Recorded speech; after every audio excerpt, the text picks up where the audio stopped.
morning. At ayun na nga, magre-report ako sa nangyari sa bagyo kagabi.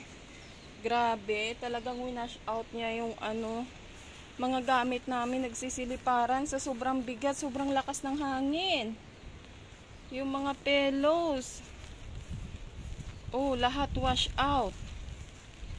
Oh my goodness.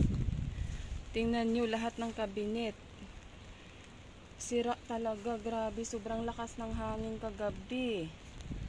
Oh, winash out ng bagyo yan kagabi. Grabe yung niligpitin ko, as in. Oh, ayan. Ayan.